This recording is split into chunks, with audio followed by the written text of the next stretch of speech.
kuatkan hati. Negeri ini memanggilmu kawan. Belajar bergerak berbagi untuk negeri. Guru penggerak majukan pendidikan. Guru penggerak menghamba pada murid. Kreatif rancang pembelajaran. Hargai potensi, tingkatkan prestasi. Lahirkan profil pelajar Pancasila. Belajar bergerak berbagi untuk negeri. Kita menjalin kolaborasi. Belajar bergerak berbagi untuk negeri. Demi bakti pada Ibu Pertiwi.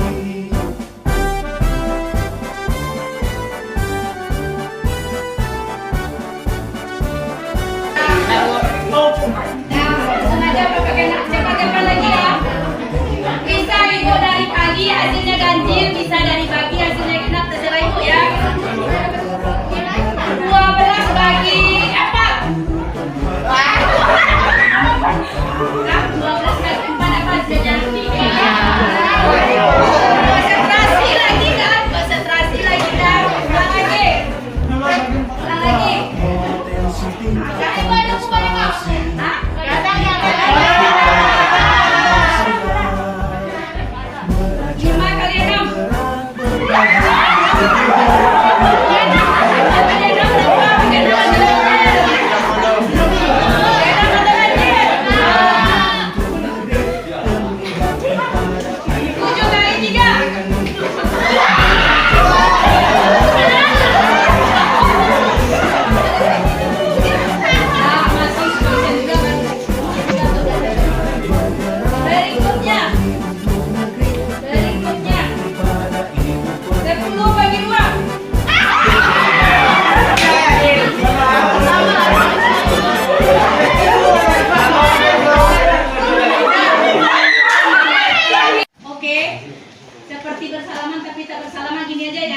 Ketika ibu pegang 1, maka ganjil. Maka siapa yang akan memegang tangan dan yang akan dipegang berusaha mengelakkan sejauh mungkin.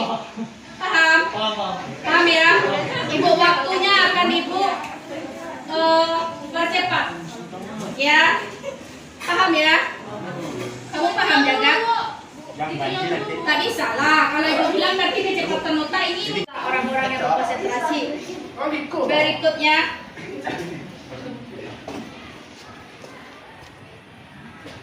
36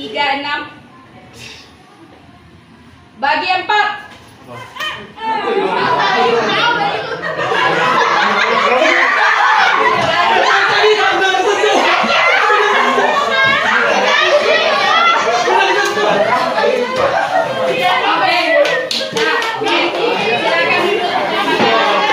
Assalamualaikum warahmatullahi wabarakatuh. Waalaikumsalam warahmatullahi wabarakatuh. Kami dari kelompok ketat atau Al-Manan akan menjelaskan hasil kerja kami. Habis itu hitung jumlah ikatan karbonnya. Di sini ada 1, 2, 3, 4, 5. Berarti ada nanti penta. Kan ada mono, di, tri, tetra, dan polima itu penta. Pen, bukan penta. Habis itu tentukan apakah ini alkana atau alkuna. Di sini nggak ada ikatan yang angka 2 atau angka 3 kan. Jadi ini tuh ikatan alkana. Kok bisa berbeda? Jadi kita bakal masuk ke jenisnya. Ternyata keisomeran itu terbagi menjadi 2 jenis. Yang pertama ada isomer struktur. Isomer struktur itu terbagi menjadi 3. Yang pertama ada isomer kerangka. Isomer kerangka adalah isomer yang memiliki rumus molekul atau RM yang sama, tetapi memiliki jumlah atom dari rantai induk. Rantai induk itu apa sih? Rantai induk itu adalah rantai yang paling panjang dan dilalui oleh banyak cabang. Yang kedua caranya tuh cari rantai cabang. Cari rantai cabang. Cabang tuh maksudnya gimana? Cabang tuh yaitu gugus alkil. Gugus alkil tuh ya, alkuna disebut juga asetilena. Alkuna ini memiliki rumus umum CnH2n kurang 2. Di mana N itu merupakan jumlah atom karbonnya. Misalnya C-nya 2.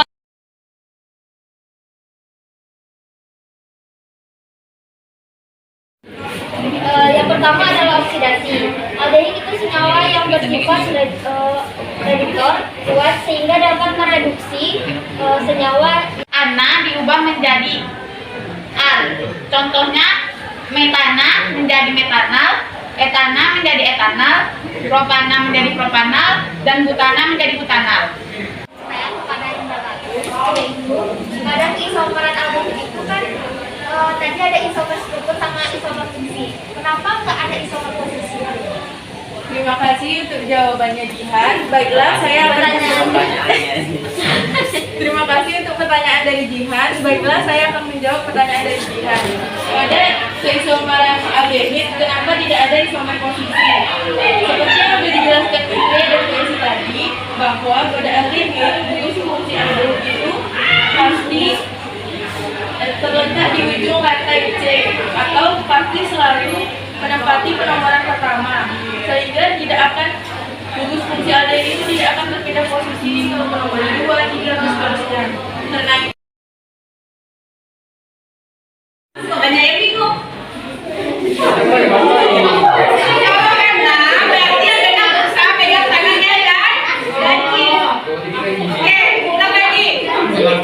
100 dibagi 4.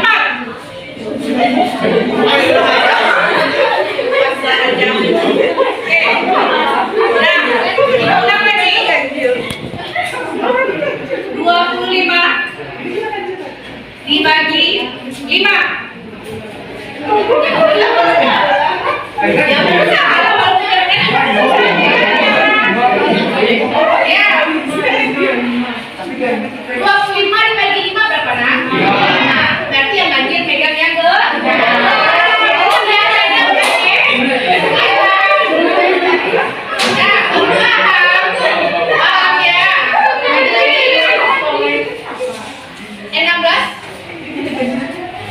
dibagi 4. Tidak paham.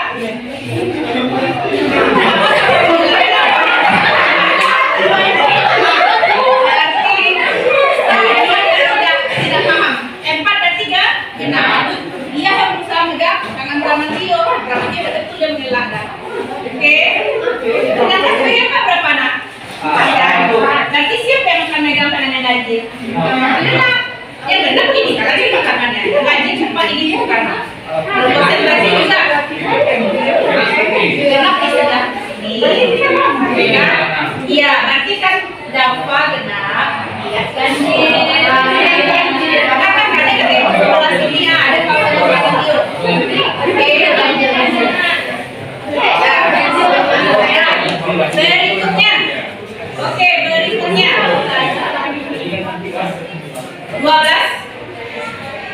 12 dibagi 4.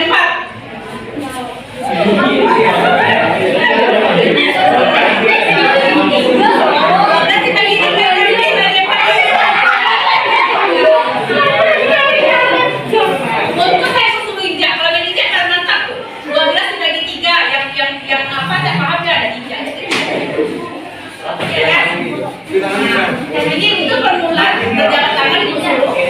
Oke, berikutnya 9 ditambah 1 ditambah 3.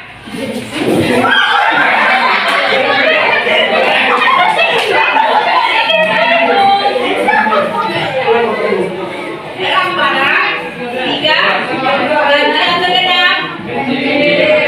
Oke. Terakhir kali masih separuh yang konsentrasi. Oke. Berikutnya 20 dikurang 5 dikali 1. Ganjil genap.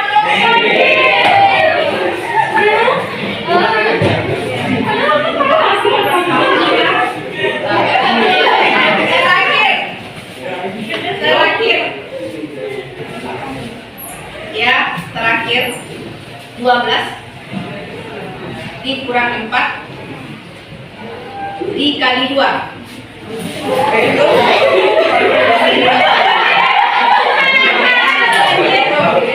Oke, selesai. Mudah-mudahan sudah konsentrasi kalian untuk belajar. Kita mulai.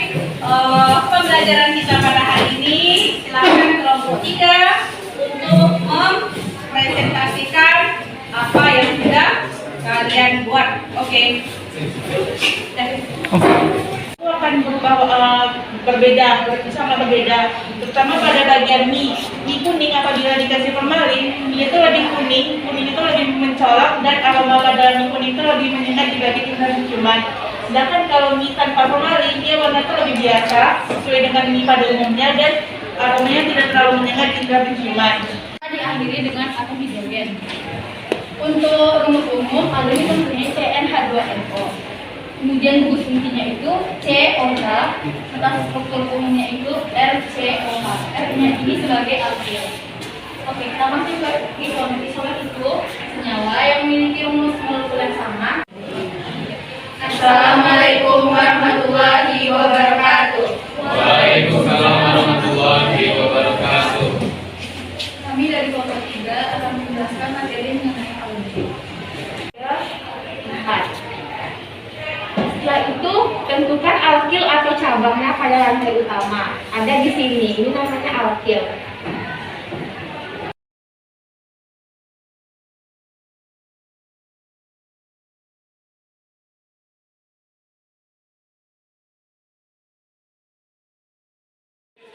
Assalamualaikum warahmatullahi wabarakatuh. Oke, pelajar semua, jumpa lagi kita dalam pembelajaran kimia menyenangkan bersama Cikgu Esi. Pada pertemuan kali ini kita akan membahas, akan melakukan praktikum sederhana.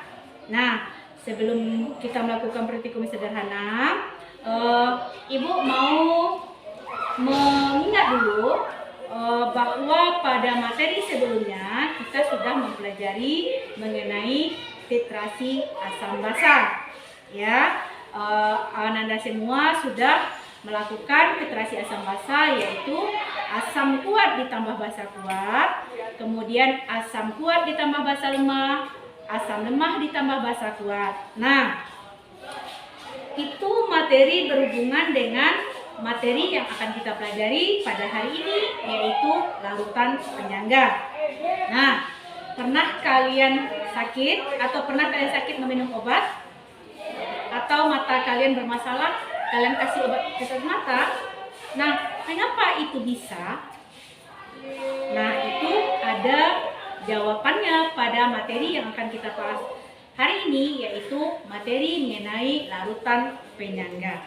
Nah, apa itu larutan penyangga? Larutan penyangga adalah larutan yang ketika ditambahkan asam basa atau dilakukan pengenceran, pH-nya tetap.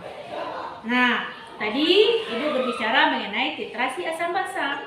Nah, larutan penyangga ini terbentuk juga dari titrasi asam lemah ditambah basa kuat, di mana nanti asam lemahnya bersisa. Itu akan terbentuk nanti larutan penyangga asam. Kemudian juga terbentuk yang kedua, yaitu dari asam kuat ditambah basa lemah, di mana nanti yang bersisa adalah basa lemah. Maka larutan penyangganya bersifat basa. Nah, untuk mengetahui bagaimana sifat daripada larutan penyangga itu, dapat kita buktikan dengan melakukan praktikum sederhana dengan menggunakan larutan-larutan yang gampang kalian jumpai dalam kehidupan sehari-hari. Oke, kita mulai saja, di mana praktikum ini akan diperagakan oleh teman kalian yang bernama Belva dengan Aulia. Assalamualaikum warahmatullahi wabarakatuh. Saya Aulia Marani Putri. Saya Belva Azra Sardoni. Kami akan melakukan percobaan sederhana untuk menentukan sifat larutan penyangga. Kami menggunakan bahan-bahan yang mudah ditemukan dalam kehidupan sehari-hari. Ayo kita mulai. Adapun alat dan bahan yang dibutuhkan untuk percobaan kali ini diantara lain yang pertama ada gelas, kemudian sendok. Bahan yang digunakan yaitu soda kue, cuka, larutan garam, buah naga, deterjen, dan terakhir ada minuman berkarbon atau minuman bersoda. Baiklah, mari kita masukkan masing-masing 3 sendok larutan ke dalam gelas.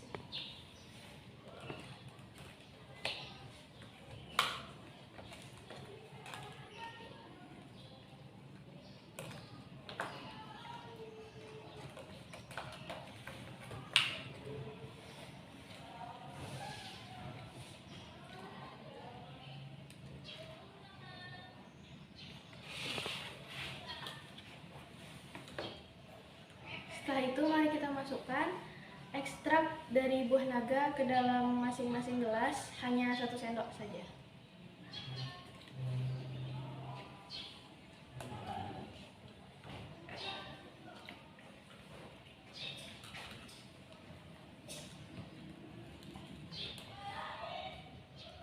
Kemudian kita menentukan pH dari masing-masing larutan dengan menggunakan kertas indikator universal.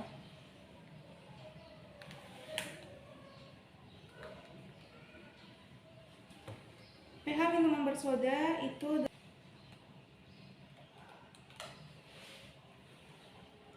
pH deterjen itu 8. Selanjutnya ada larutan garam. pH larutan garam itu 9.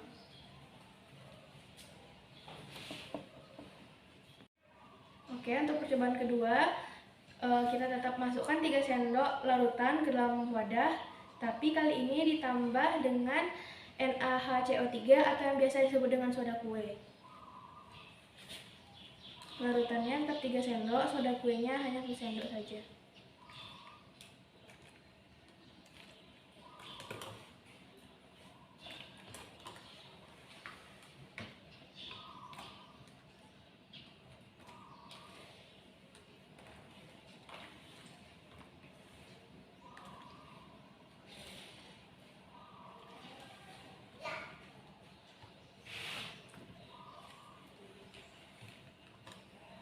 Setelah itu baru kita masukkan ekstrak dari buah naga 1 sendok ke dalam masing-masing gelas.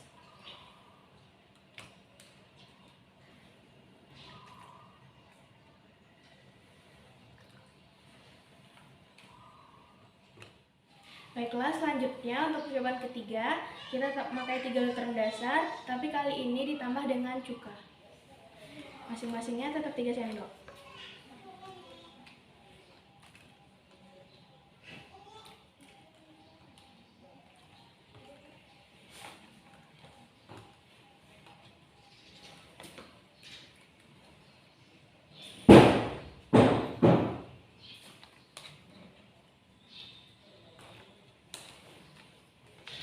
Untuk cukanya hanya ditambahkan 1 sendok saja.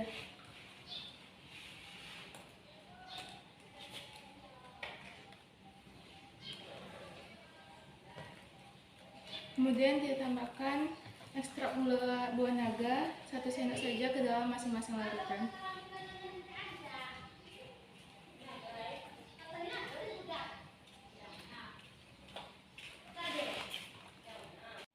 Baiklah, selanjutnya untuk percobaan ketiga, kita tetap memakai 3 literan dasar, tapi kali ini ditambah dengan cuka. Masing-masingnya tetap 3 sendok.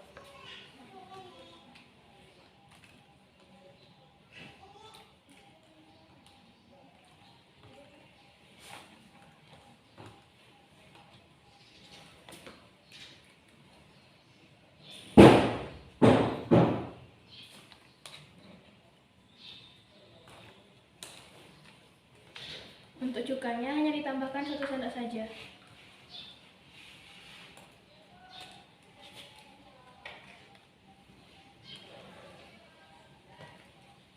Kemudian ditambahkan ekstrak gula buah naga 1 sendok saja ke dalam masing-masing larutan.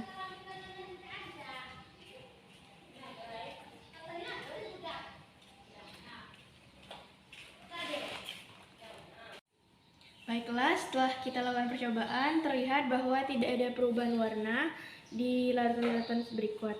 Warnanya sama semua. Untuk selanjutnya, kita akan melihat berapakah pH larutan-larutan berikut.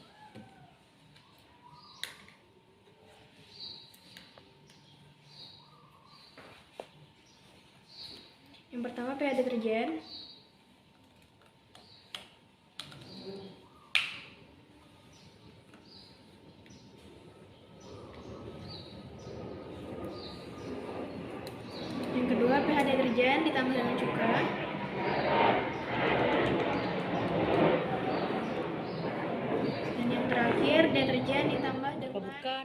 Oke, marilah kita melihat warna dari masing-masing larutan tersebut. Yang kita lihat warnanya itu tetap sama.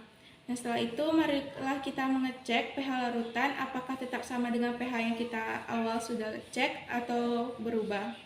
Yang pertama, deterjen yang kita ketahui bahwa pH awalnya itu 8. Menggunakan deterjen sama cuka, mari kita cek.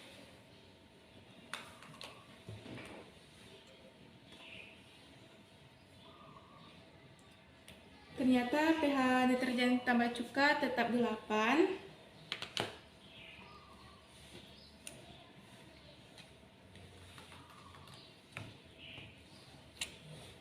pH deterjen masing-masing sama, yaitu 8.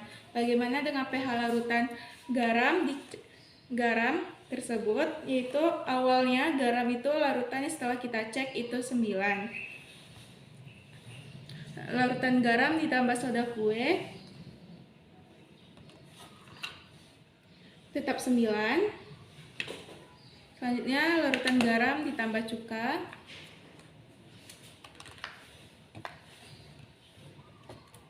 tetap 9. Berarti dari ketiga larutan garam tersebut, praktikum sederhana yang telah kita lakukan dapat ditarik kesimpulan bahwa sifat larutan penyangga pH-nya tidak akan berubah walaupun dilakukan penambah sedikit asam, sedikit basa, ataupun dilakukan pengenceran. Nah, sekian dari kami. Lebih dan kurang mohon maaf. Wassalamualaikum warahmatullahi wabarakatuh. Nah, demikianlah percobaan sederhana yang sudah dilakukan oleh teman kalian, yaitu Belva dengan Aulia. Nah, dari percobaan yang sudah dilakukan tadi, sebagaimana yang sudah disimpulkan bahwa larutan penyangga tersebut adalah larutan yang tidak akan berubah pH-nya walaupun dilakukan penambahan sedikit asam, penambahan sedikit basa, ataupun dilakukan pengenceran. Nah, demikianlah pembelajaran kita hari ini. Sampai jumpa kita dalam pembelajaran yang menyenangkan berikutnya. Assalamualaikum warahmatullahi wabarakatuh.